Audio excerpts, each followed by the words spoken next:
പിതാവിനും പുത്രനും പരിശുദ്ധാത്മാവിനും സ്തുതി, ആദ്യം മുതൽ എന്നേക്കും ആമേൻ.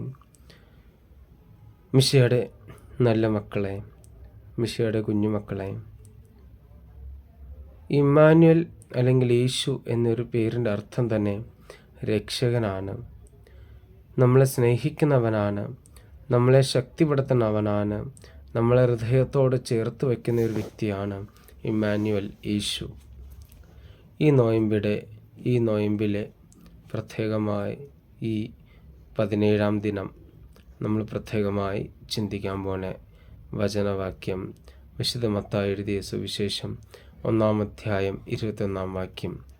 അവൾ ഒരു പുത്രനെ പ്രസവിക്കും, നീ അവൻ യേശു എന്ന് പേരിടണം, എന്നാൽ അവൻ തൻ്റെ ജനത്തെ അവരുടെ പാപങ്ങളിൽ നിന്നും മോചിപ്പിക്കും.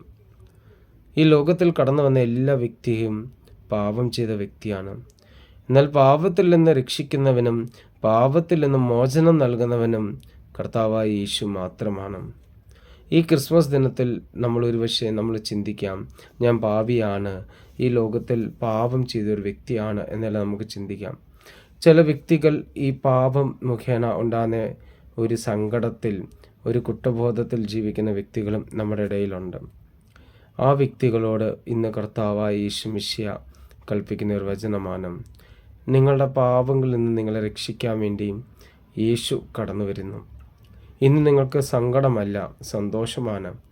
ഇന്ന് നിങ്ങൾക്ക് ദുഃഖത്തിൻ്റെ സമയമല്ല, ഇനി നിങ്ങൾക്ക് ആഘോഷത്തിൻ്റെ സമയമാണ്. രക്ഷകൻ കടന്നു വരുന്നു. പ്രാർത്ഥനയോടെ നമുക്ക് യേശുവെ സ്വീകരിക്കാം. നമ്മുടെ പാപത്തിന് എല്ലാം മോചനമായി, നമ്മളെ പാപത്തിൽ നമ്മളെ രക്ഷിക്കാൻ വേണ്ടി യേശു കടന്നു വരുന്നു. ഈ ക്രിസ്മസ് ദിനത്തിൽ നമുക്ക് രക്ഷയ്ക്ക് വേണ്ടി പ്രാർത്ഥിക്കാം. ദൈവം നമ്മളെ ധാരാളമായി അനുഗ്രഹിക്കട്ടെ. ആമേൻ.